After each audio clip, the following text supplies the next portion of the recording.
The Pythagorean philosopher Plato hinted enigmatically that there was a golden key that unified all of the mysteries of the universe. It is this golden key that we will return to time and again throughout our exploration. The golden key is the intelligence of the Logos, the source of the primordial Om. One could say that it is the mind of God. With our limited senses, we are observing only the outer manifestation of the hidden mechanics of self-similarity. The source of this divine symmetry is the greatest mystery of our existence. Many of history's monumental thinkers, such as Pythagoras, Kepler, Leonardo da Vinci, Tesla, and Einstein, have come to the threshold of the mystery. Einstein said, "The most beautiful thing we can experience is the mysterious. It is the source of all true art and science. He to whom this emotion is a stranger, who can no longer pause to wonder and stand wrapped in awe, is as good as dead. His eyes are closed." We are in the position of a little child entering a huge library filled with books in many different languages. The child knows someone must have written those books. It does not know how. It does not understand the languages in which they are written. The child dimly suspects a mysterious order in the arrangement of the books, but doesn't know what it is. That, it seems to me, is the attitude of even the most intelligent human being toward God. We see a universe marvelously arranged and obeying certain laws. Our limited minds cannot grasp the mysterious force that moves the constellations. Every scientist who looks deeply into the universe, and every mystic who looks deeply within the self, eventually comes face to face with the same thing: the primordial spiral.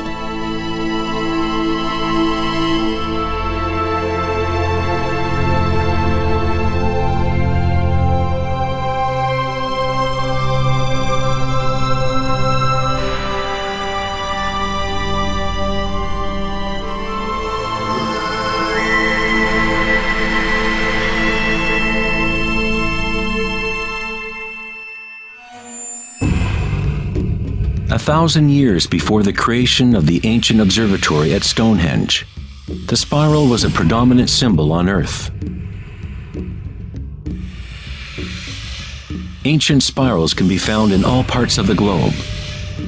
Thousands of ancient spirals such as these can be found all over Europe, North America and New Mexico, Utah, Australia, China, Russia, virtually every indigenous culture on Earth.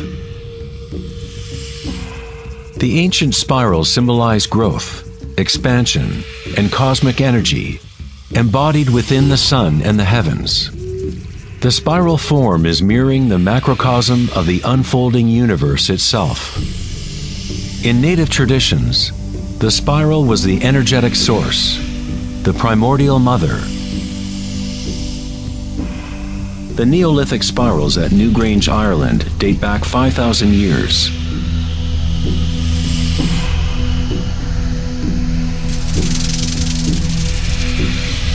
They are 500 years older than the Great Pyramid of Giza, and they are just as enigmatic to modern observers. The spiral goes back to a time in history when humans were more connected to the Earth, to the cycles and spirals of nature, a time when humans were less identified with thoughts. The spiral is what we perceive to be the torque of the universe. Prana, or creative force, swirls Akasha into a continuum of solid forms. Found at all levels between the macrocosm and the microcosm, from spiral galaxies to weather systems, to the water in your bathtub, to your DNA,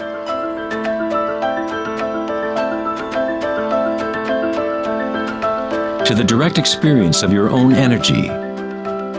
The primordial spiral is not an idea, but rather that which makes all conditions and ideas possible. Various types of spirals and helices are found throughout the natural world. Snails, sea coral,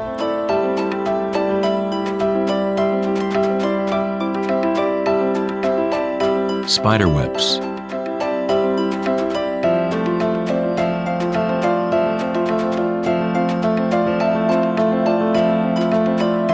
fossils,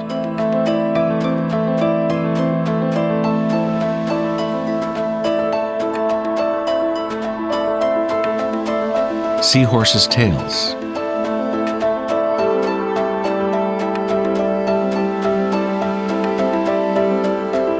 and shells. Many spirals appearing in nature are observable as logarithmic spirals or growth spirals. As you move out from the center, the spiral sections get exponentially larger. Like Indra's net of jewels, logarithmic spirals are self-similar or holographic, such that the characteristics of every part are reflected in the whole. 2,400 years ago in ancient Greece, Plato considered continuous geometric proportion to be the most profound cosmic bond. The golden ratio, or divine proportion, was nature's greatest secret. The golden ratio can be expressed as the ratio of A plus B to A is the same as the ratio of A to B. To Plato, the world's soul binds together into one harmonic resonance.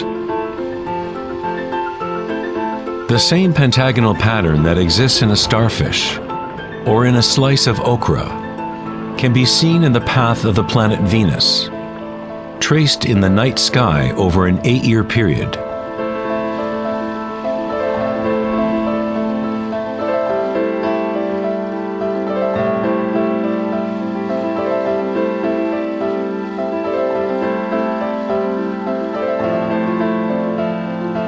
The intelligible world of forms above and the visible world of material objects below through this principle of geometric self-similarity.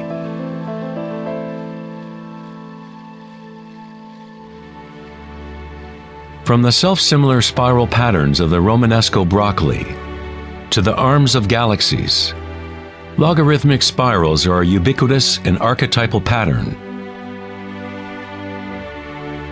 Our own Milky Way galaxy has several spiral arms which are logarithmic spirals with a pitch of about 12 degrees. The greater the pitch of the spiral, the tighter the turns. When you observe a plant growing in time-lapse video, you witness it dancing with the spiral of life.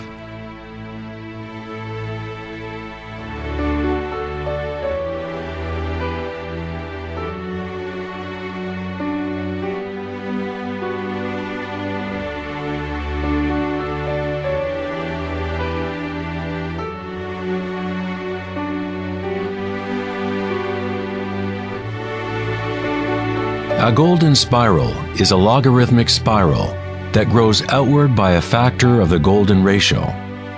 The golden ratio is a special mathematical relationship that pops up over and over in nature.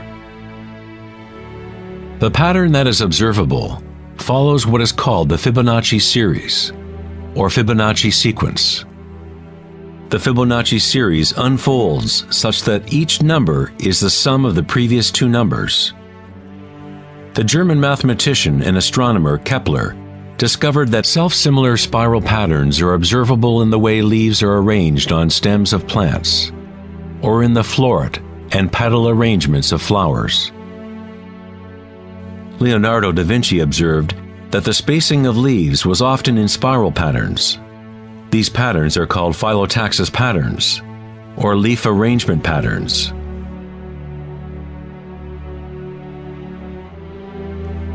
Phyllotaxis arrangements can be seen in self-organizing DNA nucleotides.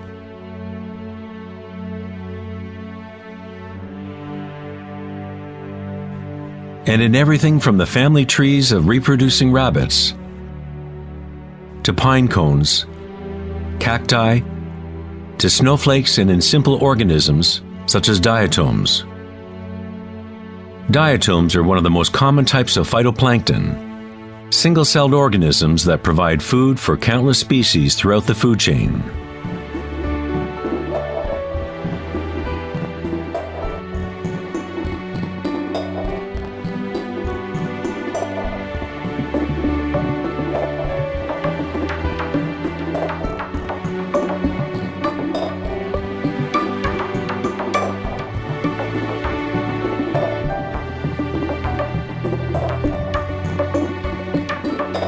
How much math do you need to know to be a sunflower or a bee?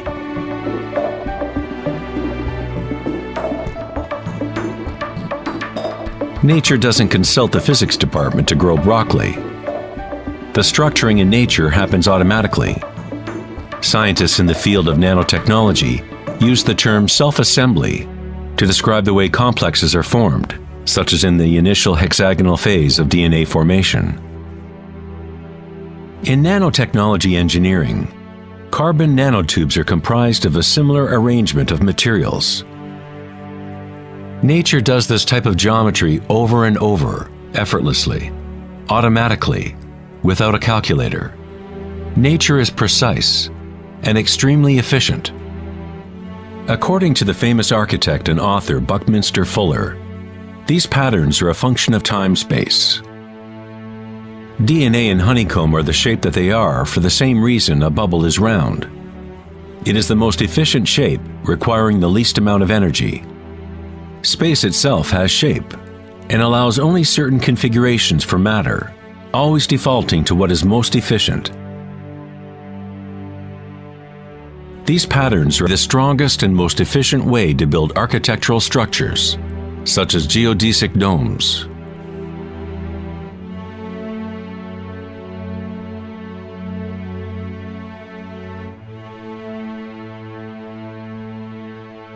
Logarithmic spiral patterns allow plants maximum exposure to insects for pollination,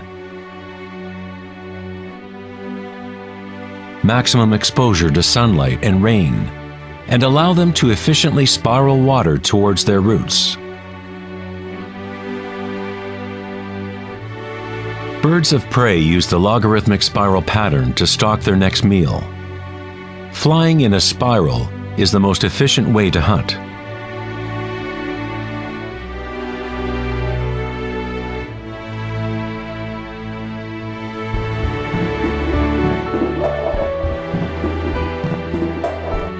One's ability to see the spiral of life dancing akasha into material form is related to one's ability to see beauty and symmetry in nature. Poet William Blake said, "The vegetative universe opens like a flower from the earth's center, in which is eternity. It expands from stars to the mundane shell, and there it meets eternity again, both within and without."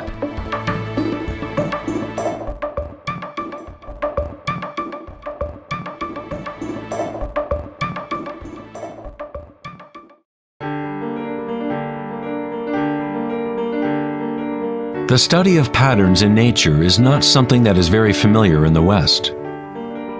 But in ancient China, this science was known as Li. Li reflects the dynamic order and pattern in nature.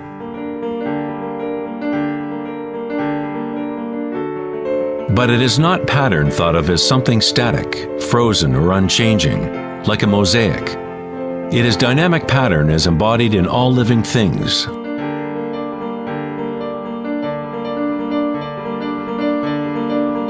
The arteries of leaves, the markings of the tortoise and the vein patterns on rocks are all expressions of nature's secret language in art.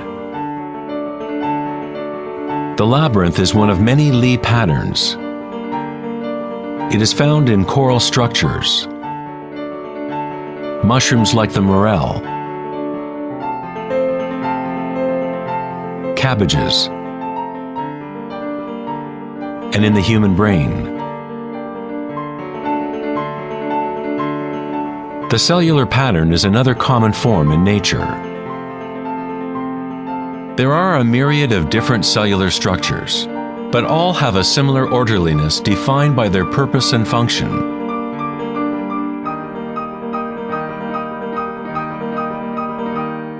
It is easy to be mesmerized with the constant play of forms. But what is most interesting is that certain archetypal forms seem to be woven into the fabric of nature at all. The branching pattern is another Lie pattern, or archetypal pattern, that is observable at all levels and all fractal scales.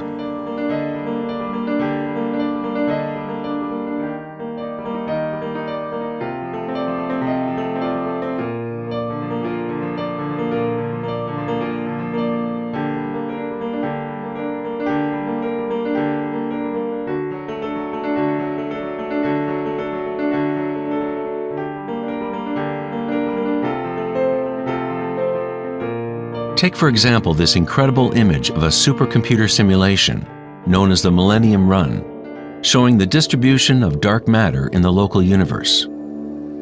It was created by the Max Planck Society in Germany. Dark matter is essentially what we previously thought of as empty space.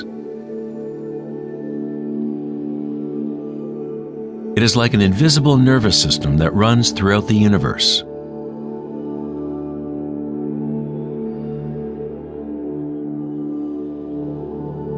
The universe is literally like a giant brain. It is constantly thinking, using a type of dark or hidden energy that science is only starting to understand. Through this immense network, unfathomable energy moves, providing the momentum for the expansion and growth of the universe.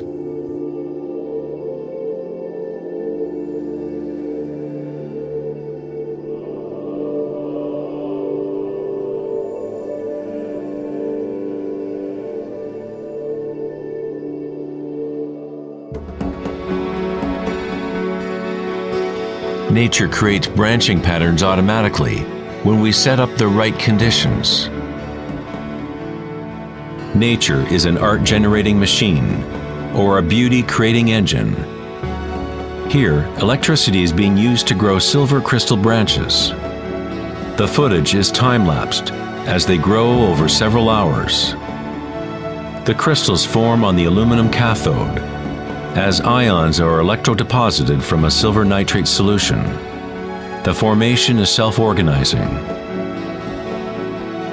You are seeing artwork generated by nature itself. Johann Wolfgang von Goethe said, "Beauty is a manifestation of secret natural laws, which otherwise would have been hidden from us forever." In this sense, everything in nature is alive, self-organizing. When higher voltage is used, the fractal branching becomes even more obvious. This is happening in real time.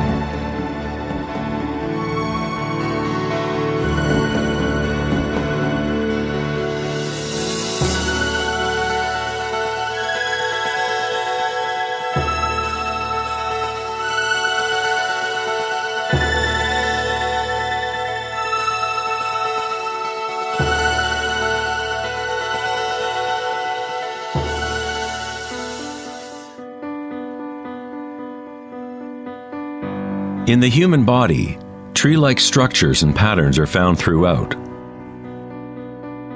There are, of course, the nervous systems that Western medicine knows about.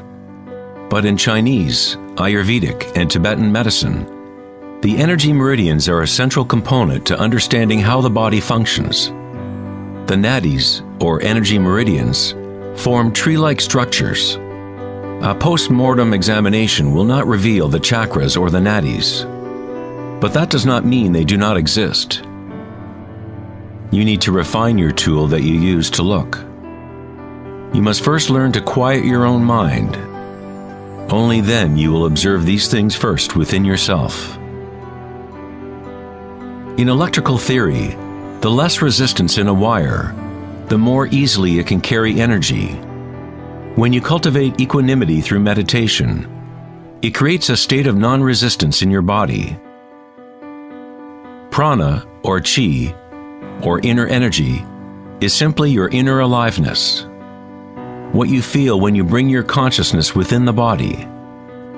The subtle wires within your body that carry prana, the nadis, become able to move more and more pranic energy through the chakras. Your wiring becomes stronger as you use it, as you allow energy to flow. Wherever consciousness is placed, chi or energy will begin to flow and physical connections blossom. Within the brain and nervous system, physical wiring patterns become established by repetition.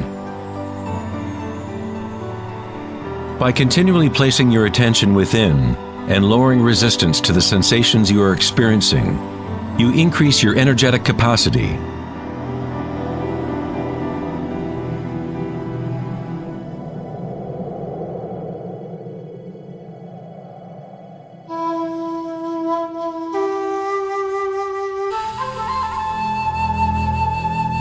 In Taoism, the yin-yang symbol represents the interpenetration of the spiral forces of nature. The yin-yang is not two and not one. The ancient concept of the hara is represented by a yin-yang, or spiral swirl. It is the power center located in the belly below the navel. Hara means literally sea or ocean of energy. In China, the hara is called the lower dantian. In many forms of Asian martial arts, the warrior with strong hara is said to be unstoppable. In the samurai tradition, one form of ritual suicide, or seppuku, was harakiri, was often mispronounced as harikiri. It means to impale one's hara, thereby cutting off one's chi or energy channel. Moving from this center creates the grounded, graceful movement that you see not only in martial arts,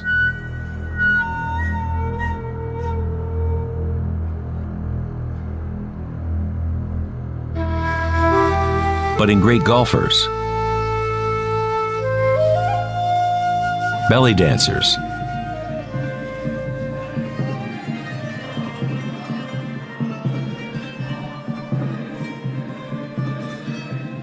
and Sufi whirling dervishes. It is the cultivation of single-pointed, disciplined consciousness that is the essence of hara, the stillness in the eye of the hurricane.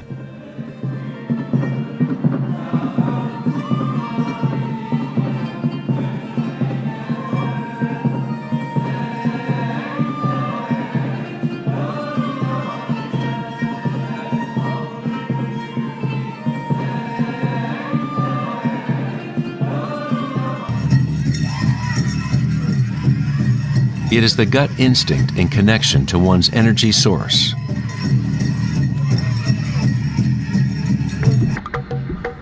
A person with good hara is connected to the earth and to the intuitive wisdom that connects all beings.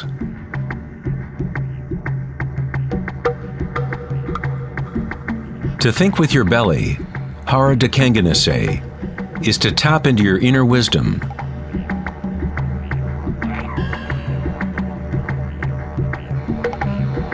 The ancient Australian Aborigines concentrated on the same area, just below the navel, where the cord of the great rainbow serpent lay coiled.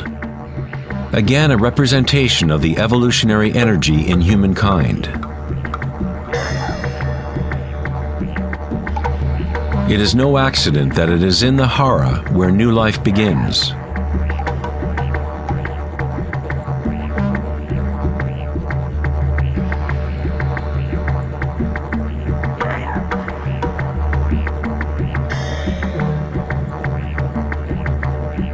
The enteric nervous system, sometimes referred to as the gut brain, is capable of maintaining a complex matrix of connections similar to the brain in the head, with its own neurons and neurotransmitters. It can act autonomously, that is, with its own intelligence. You could say that the gut brain is a fractal version of the head brain, or perhaps the head brain is a fractal version of the gut brain. A healthy bear has strong hara. When a bear knows where to forage for herbs, it follows the movement of qi through its senses, centered in the hara or belly. This is the bear's connection to the dream lodge, the place in native traditions where all knowledge comes from, to the spiral of life.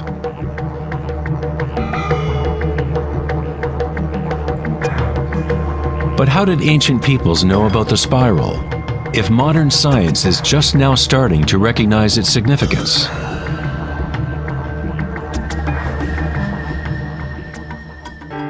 Ask the bees, for they have not forgotten how to love. Bees have a special connection to the source, as part of a symbiotic system, helping beauty and diversity to flourish. They are a bridge between the macrocosm and the microcosm. There is one heart that connects all, a hive mind, if you will. Like an open brain, the hive sends out its dreams into the world to be manifested.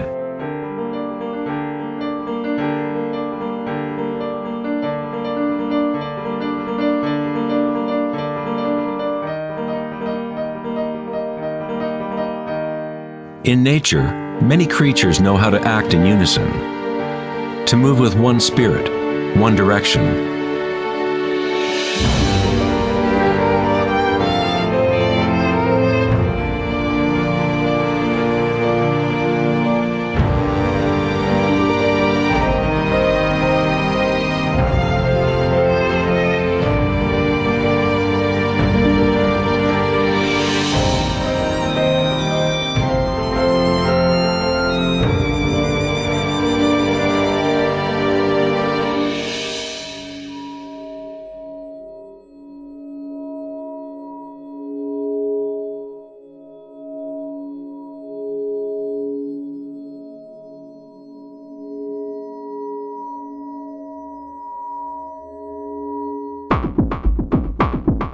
But not all benefit the other species around them. For example, the locust will devour everything in its path. A locust has no choice but to act like a locust. It will never make honey or pollinate plants the way a bee does. A locust's behavior is rigid, but a human is unique in that we can act like a bee or we can act like a locust. We are free to change and manipulate the patterns of how we interact with the world. We can exist symbiotically or as a parasite.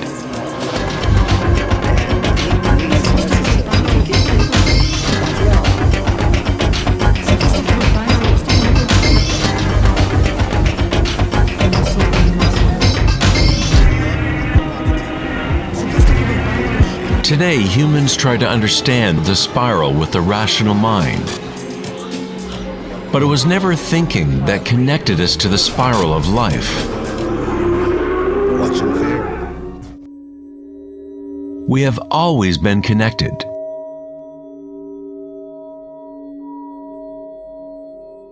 Thinking has been what keeps us in the illusion of separateness, within our own identities.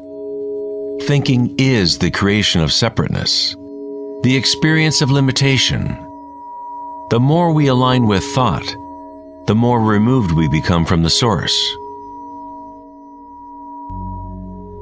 Ancient cultures that were less thought-oriented aligned themselves with the spiral in a more direct and personal way than we do today.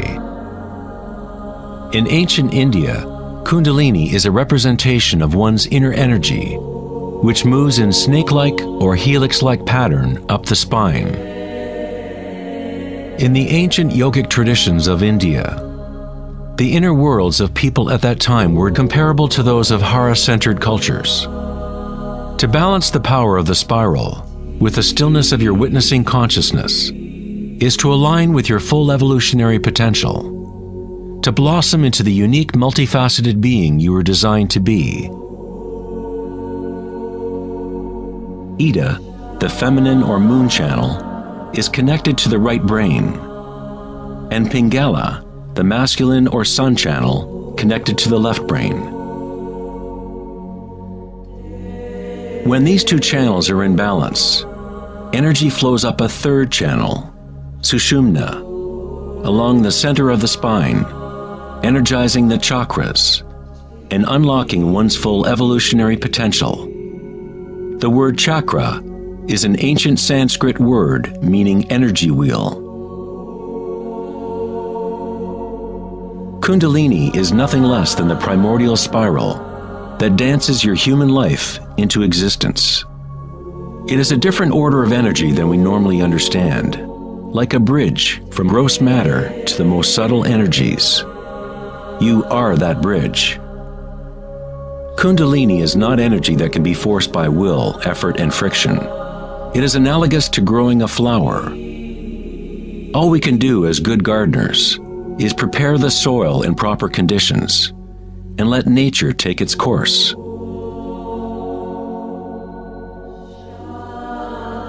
If you force a flower to open prematurely, you will destroy it.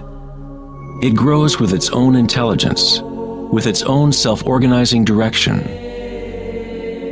The egoic mind, which fixates on the outer world, is what keeps you from experiencing your true inner vibratory nature. When consciousness is turned within, it becomes like the sun's rays, and the lotus within begins to grow. As Kundalini awakens within oneself, one begins to see the signature of the spiral in all things, in all patterns within and without. This spiral is the link between our inner worlds and our outer worlds.